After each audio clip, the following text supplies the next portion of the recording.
Zermatt, Switzerland. The picturesque ski resort underneath the shadows of the famed Matterhorn has long been an off-season training destination for ski racers around the world.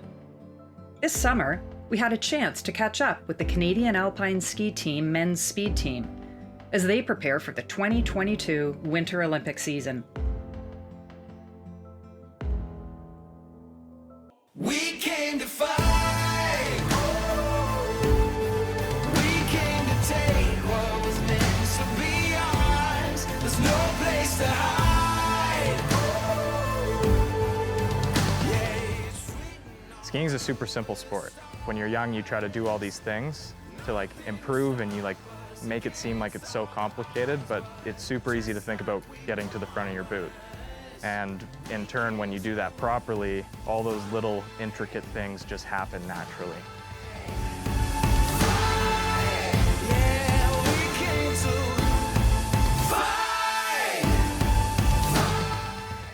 You know, the coaching staff have got a really good connection with the athletes, and I find a really good culture where everyone's working together to get to where they're trying to get to.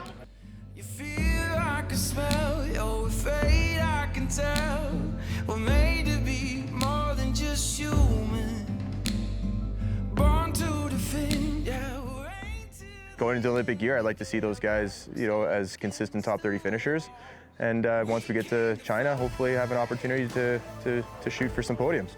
We came to take what was meant to be ours. There's no place to hide. Yeah, it's written all over the stars. Nothing will stop us against all the odds, but just like we promised, we came to fight, fight, fight. Yeah, we came to fight, fight, fight. Yeah, we came to fight. I find if you think of the bigger goal, then you might just get a little impatient, and because things don't happen too quickly out here when you're trying to make little changes. Okay, so guys, plan for tomorrow the same as today. Bit more downhillish, the set, but it's still going to be on the more controlled side, obviously. Like it almost, you can kind of start seeing that, there's that release and projection with the skis. Yeah, a big focus lately has been try to figure out our aerodynamics, because we kind of all just are either out of our tuck or in a deep tuck. I mean, there's every degree of tuck between that we haven't really found out, and lots of little things that I think move the needle in a big way. If we can still get a little bit more rolled and a little bit more aerodynamic and still have that same leg length and that same ability to move into, that's what we're really trying to accomplish, right? In a comfortable position, that's probably going to be faster. Oh, I think the biggest advantage that we bring is just we know what it takes to be successful at this level. I mean, obviously I had some success as an athlete.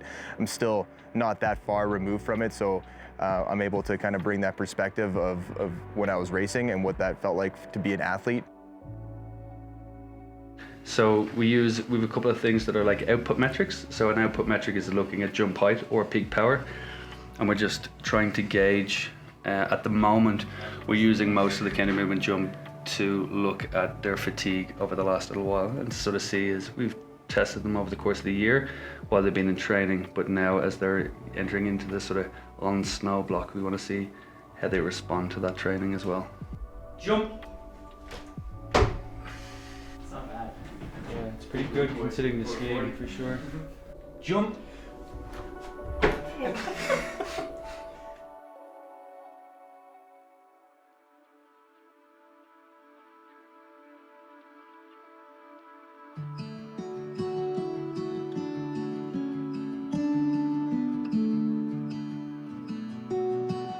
Spending up to 10 months a year together, sometimes in close confines, a strong team culture is essential for success, even in an individual sport.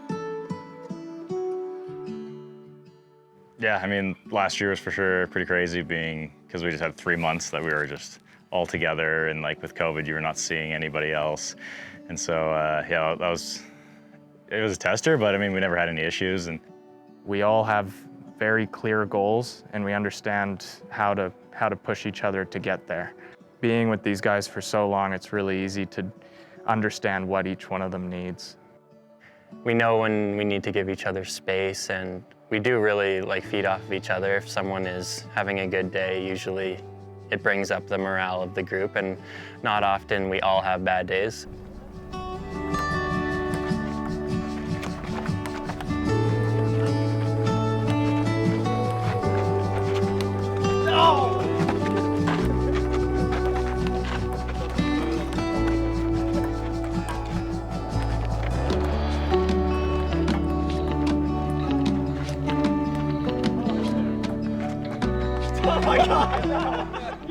It's really cool being part of a team where the guys there that you're spending, 90% of the year on the road with them, they're also the guys you would hang out with when you're at home anyway. So it doesn't really feel like you're ever too far from home.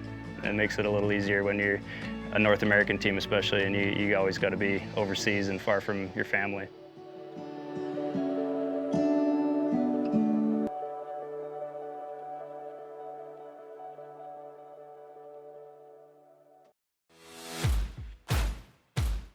If you're going to the Olympics, everybody's goal is to come home with a medal, so it's hard not to have that in mind. We still got work to do, and we still have to stay focused on the process for now.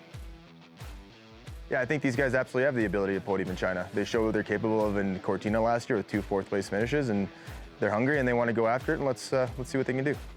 There's a saying that everyone likes to go off of, which is train smarter, which I think it pretty much sums up what sports science is. It makes sure we've got a really accurate direction and that the guys' individual needs are getting met. Everyone's different, everyone develops at a different rate and needs different areas worked on, so sports science kind of keeps us on track for that.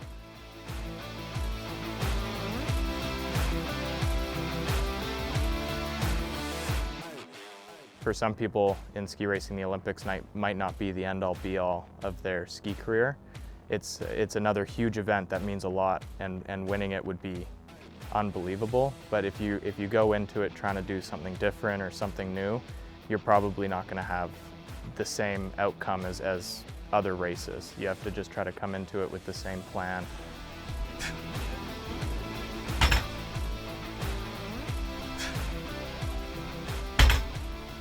There's been a lot of support just from the whole community as we've come up in our careers, and easy to take motivation from that when you know that there's younger kids looking at you, looking up to you, and it feels really special that you have the power to inspire the next generation. All of these guys place enormous amounts of pressure on themselves, and it's a big part of their life is how to deal with it, how to manage it, how to manage their expectations, which are infinitely higher than actually the expectations that others put on them.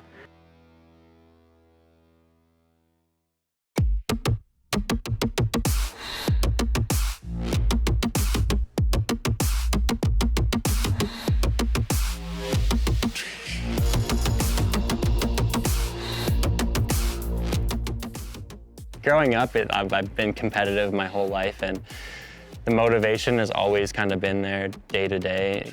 Definitely a racehorse and pushing my own limits. As the clock clicks down toward the Olympic Games, the winter season has been off to a strong start, with Broderick Thompson scoring a third-place finish at the World Cup Super G in Beaver Creek in December. With a combination of passion, hard work, and putting it all together on race day, the sky is the limit for this young team.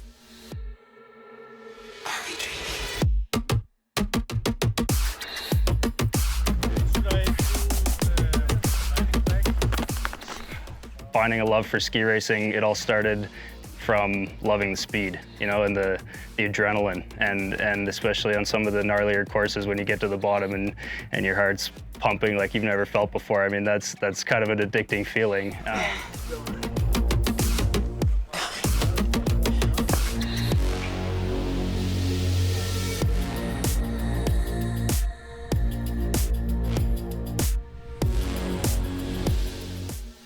Ultimately, I just want to grab as many gold things and shiny things as I can and stand on top of as many podiums.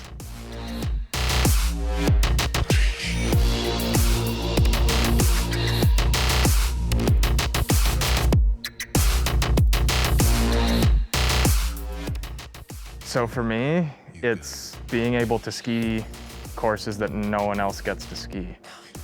Like being able to go down Kitzbühel year after year after year, you have to be at the highest level to get the opportunity to do that. I want to be able to do that for as long as I can.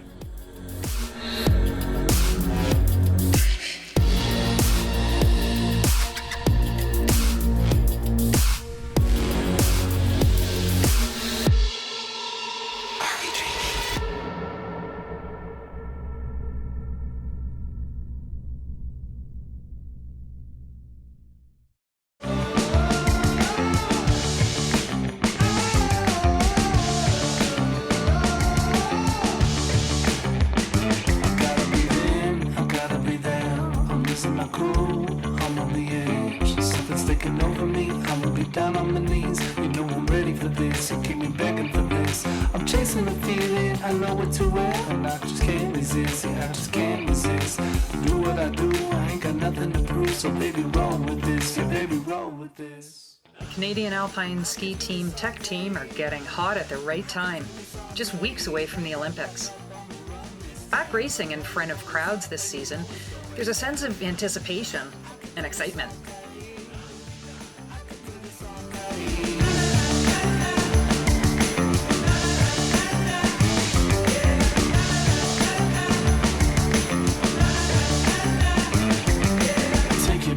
Show me what you got, no you can't resist. You know I'm ready for this, I just do what I do. I ain't got nothing to prove, so just roll with this. Yeah baby, roll with this. I can do this all day. I can do this all day. Back up, on the run this town. I'm headed for the top and you know it's going. This summer's been really good. We had really good summer training. Yeah, training this summer was amazing. It was interesting to train at home. We were pretty locked down at the beginning of the summer, so I bought my own weight rack, my own equipment and everything, and so it was hard to train knowing how hard to push, but when I went into fitness testing, I tested stronger than ever, so that was really great. Races last year, it was a ghost town most of the time, and you felt it, especially coming into the finish. Being able to feed off that energy now, and I think that's what a lot of these European races bring to the table is crowds that are excited for ski racing, and it's the heart of the sport here. So you notice it up at the start, because you can generally hear them. But in general, I thought at the start, my mind is kind of with me, so I'm not worried too much about the crowd, but it's the atmosphere of the day that you do feel, and certainly when you get to the bottom, I'll let you know if it was a good or bad run. Today I had a Canadian flag waving that I was able to wave at, so it really does make a difference, and it feels like ski racing again. It's very almost like out of body experience. You're like, is this really happening? Do these people like really care what I'm doing? And they really do. It's really a very cool environment to be in.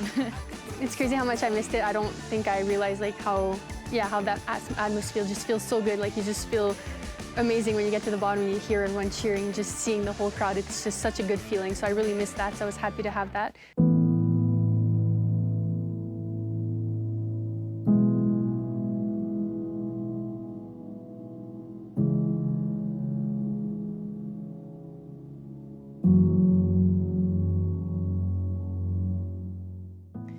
The team dynamic is awesome right now.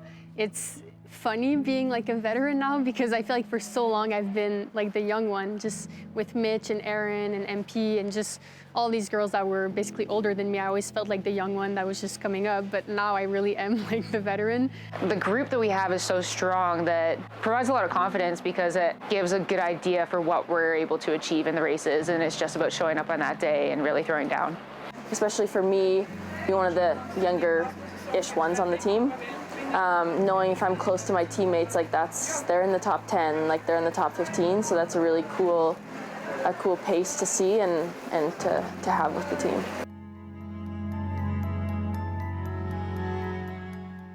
Truly believe Val has had this in the works for almost a year now. And yeah, finishing 7th, that was like crazy to me. I don't know, that's what I was aiming for, honestly, like top 10s. Like I see her every day in training and I see the work she puts in and the results she gets out in training. It's just hard because sometimes it doesn't come together in the races. And I think today was just the start of it coming together, which is really cool for us because it's also inspiring that somebody that we train with and we know so well can be as good as these people that are more like figureheads to us. Just having it happen, like a 7th place today, was just so amazing. Even though I was shooting for top 10 or top 15, I just almost wasn't expecting it.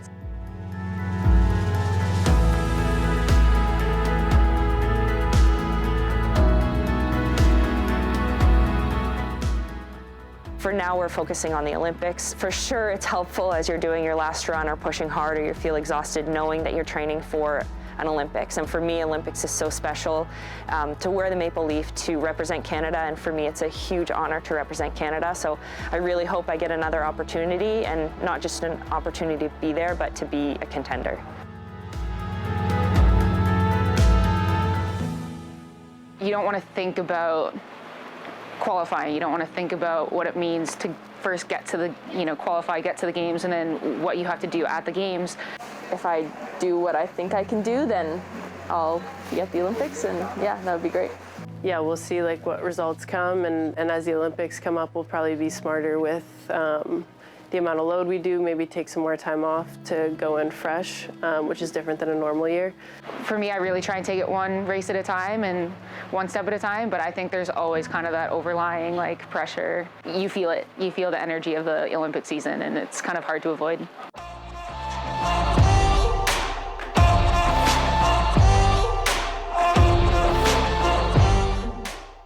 Yeah, being in the Olympic year, it's a little different, I guess, for me. Kind of one of my, tendencies is that I often take a little longer to get going over the season, which there's not time for this year. I need to qualify based off the first half of the year.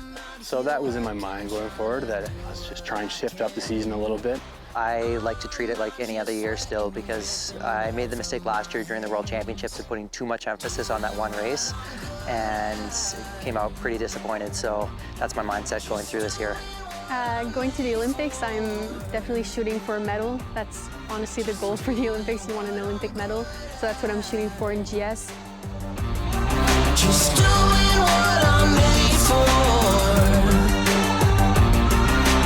I know my money on my mind. Yeah, you bet I'm gonna have a good time. I know my money on my mind. Yeah, you bet I'm gonna have a good time. Well, I won't be trouble comes for me. It was always gonna find me out. I'm gonna keep on walking, taking what I need. Ain't nothing gonna touch me now. No one really knows what to expect there. We've heard that there's very low precipitation and it's cold and dry. So I think that's what's so unique about the Olympic Games in general, and why you have these dark horses coming in almost every time it happens, because it is new slopes, new surfaces, and anything's possible. And I think that's a great mindset to take into the Olympic Games. I'm not really too worried about it. I don't know, it happens in the past where you go to a World Cup where it's your first time there and it's not the end of the world, I think the hill is going to be great either way, and I'll just get to know it by inspecting the course, and that's it. Everyone arrives there and it's all new. The snow is a different feeling, the terrain and everything. So that part I'm excited about. I'm excited to see. I hear rumors about it, but it would be great to actually get there and see it. Just doing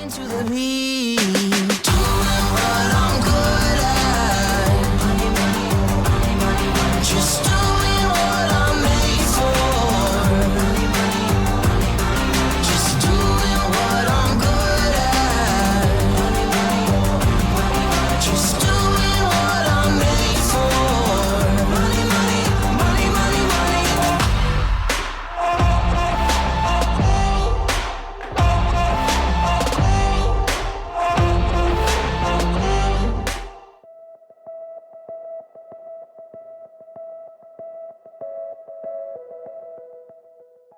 So it's cool that it levels the playing field. I think the past 3 games have taught me you never know what to expect, and then this one's no different. So for me, I'm actually really excited that I haven't seen it, and I think it's important to have the test event, but now that we haven't, we have to kind of roll with the punches, and that's what Canada does really well.